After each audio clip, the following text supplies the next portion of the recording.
Hello, baseball fans. You're watching On Deck with Tyler Redmond.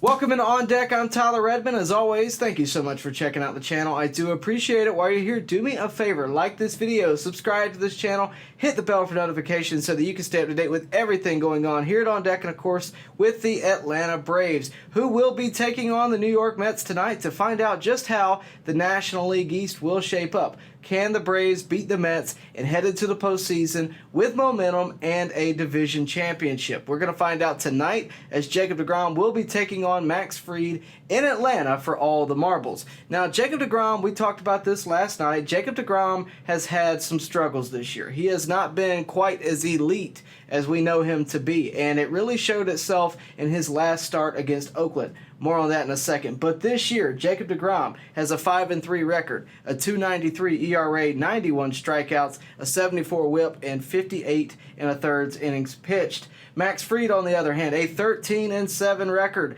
2.50 ERA, 167 strikeouts, 102 WHIP, and 180 1/3 innings pitched.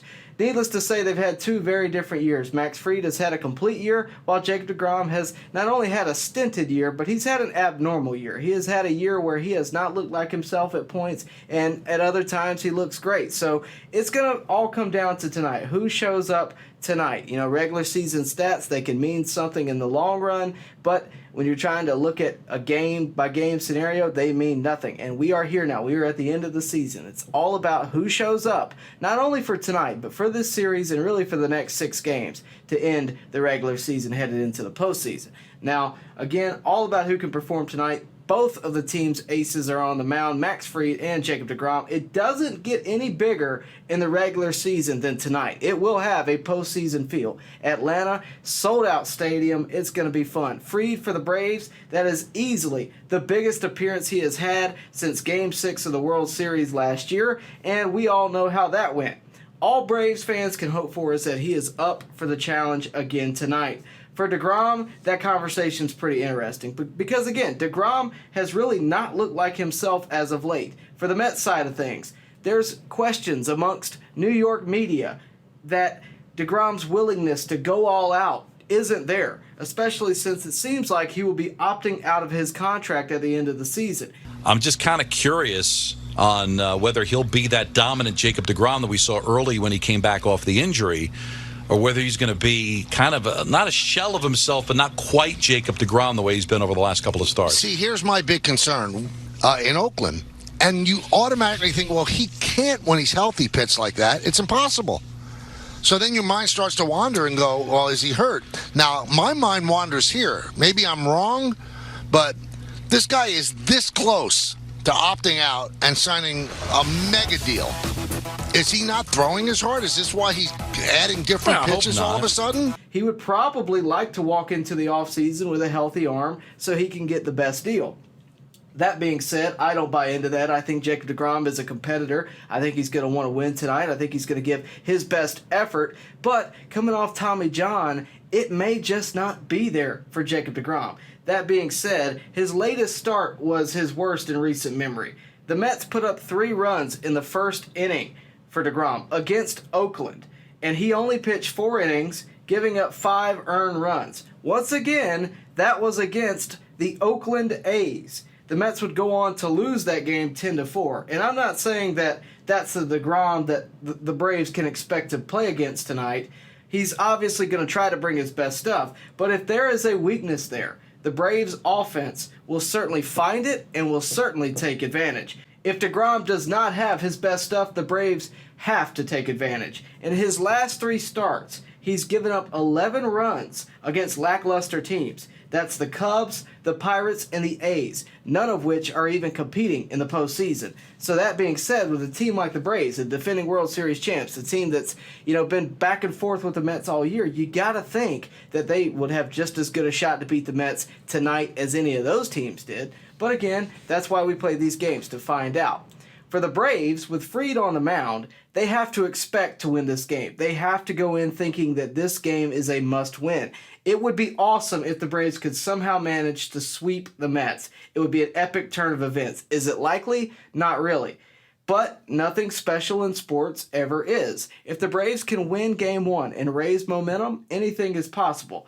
And considering that this series is, again, played in Atlanta, the home field advantage, the crowd in your favor, the Braves have played a lot better in Atlanta. In August alone, the first series played in New York, the Braves played terribly. They lost 4 out of 5.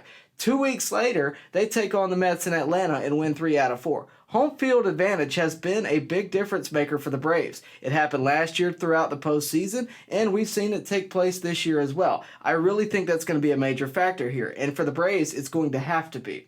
The Braves at least need to win 2 out of the 3 games in this series, but even that leaves it up to the Nationals to somehow win games against the Mets in the last series of the year. And by the way, the Nationals are last place. They have to somehow beat the Mets 2 out of 3 for the Braves to really make a run and win the division. The Braves really control their own destiny here, because if they were to go out and win the next 6 games, then they're going to be the division champs. If they go out and lose these next 3, they're going to lose the division. It's that simple. They really control their own destiny. There are only 6 games left of the season. And it doesn't necessarily have to be a 6-game winning streak for the Braves to win the division. It certainly would be nice. But if they have any chance in clinching the division, they have to take the Mets down this weekend. This series has been circled on calendars for Braves fans and Mets fans for months now. For me, it's been all year long. I looked at the calendar at the beginning of the season and said, wow, we're playing the Mets in the second to last series in September through October, beginning of October. That's going to have a postseason feel. The division very well may be on the line. Sure enough, under Buck Showalter, the Mets have really turned it around this year. They've really become a team that has it all together, and they're a complete team. And look, I know at one point that the Mets had a 10.5 game lead over the Braves, and eventually that was lost. But at the end of the day, guys, the Mets have played excellent this year. They have been a very good team. But so have the Braves. And again, it all comes down to this series starting tonight. So let's talk about Game 1 tonight in Atlanta. Max Fried versus Jacob deGrom. Why is this so important for the Braves? I think it's more important for Atlanta than it is for New York by far, and for a few reasons. Number one, the Mets already have a 1-game lead over Atlanta. This game, if the Braves were to win it, would tie the series, and then the series can go either way for either team. Plus, number 2, the Mets have their 3 best pitchers lined up, whether or not deGrom is struggling or not, whether or not Scherzer is in perfect health or not. These are their 3 best guys, without a doubt. Jacob deGrom, Max Scherzer, and Chris Bassett. These are the guys that they wanted lined up. For the Braves, on the other hand, they have their 3 best available. That's a big difference. Spencer Strider is notably absent from this series. That is important. Strider has been not only a rookie sensation, but he's been, frankly, a guy that the Braves have relied on for a win every 5th day. He has been phenomenal this year. He will miss this series. He is replaced by Charlie Morton, who will be pitching Game 3 on Sunday. And as good as Morton is, he has not really been himself here lately. And, hopefully he can lock in like he has before, and we won't know the difference. But for right now, that is something to take under consideration. But the final reason that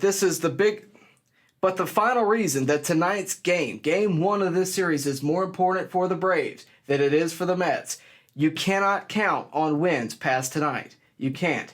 And look, I know Max Scherzer has taken on Kyle Wright. Kyle Wright's had a great year, but Kyle Wright has struggled against the Mets. He has an ERA north of 6 against the Mets. Now, granted, both of his starts against New York were in New York, so you have to take that under consideration. Game 3, we just mentioned it, Charlie Morton versus Chris Bassett. You can't necessarily count that as a guaranteed win. You're going to fight to the end, but Game 1 is so important for just tying the records. Getting 2 out of 3 here is so important. Sweeping would be amazing, but if you want 2 out of 3, you have to win this game. That's how I feel about it. So with that out of the way, with all of the overarching circumstances as a whole out of the way, let's talk about the lineups. For the Mets, leading off, it will be Brandon Nimmo in center field, Pete Alonso at first base, Francisco Lindor at shortstop, Mark Canha in left field, Jeff McNeil in right, Eduardo Escobar at third, Francisco Alvarez as designated hitter, Luis Guillorme at second, and Tomas Nido catching. For the Braves, it will be Ronald Acuna Jr. in right, Dansby Swanson at shortstop, Michael Harris in center field, Austin Riley at third, Matt Olson at first, Travis d'Arnaud catching, William Contreras as the designated hitter, Eddie Rosario in left, and Orlando Arcia at second base. Now, guys, I'm going to conclude the video there, but I wanted to let you know we will be going live tonight, not at the start of the game, but during the 7th, 8th, and 9th innings. So if you want to be included, if you want to join the community, watch along with me and, of course, every other Braves fan on the channel. Make sure you come back during the 7th, 8th, and 9th, and I'm sure we'll go a little bit longer than that as well. I'll be answering questions. I'll be talking to you guys, watching the game with you, and maybe just giving you my thoughts here and there. But at the end of the day, I'm going to tell you what I think about the game and what I think about the series going forward. Maybe we know who the winner is, by the 7th inning. Maybe we don't. It'll be a fun watch regardless. Make sure you tune in. I will be here. And, of course, do me a favor on your way out. Like this video, subscribe to this channel, and of course, hit the bell for notifications so that you know when we go live tonight and anytime in the future. That being said, I'll catch you later on here tonight, right here at On Deck. Baseball fans, make sure you like and share this video and subscribe to this channel. As always, thank you for your support.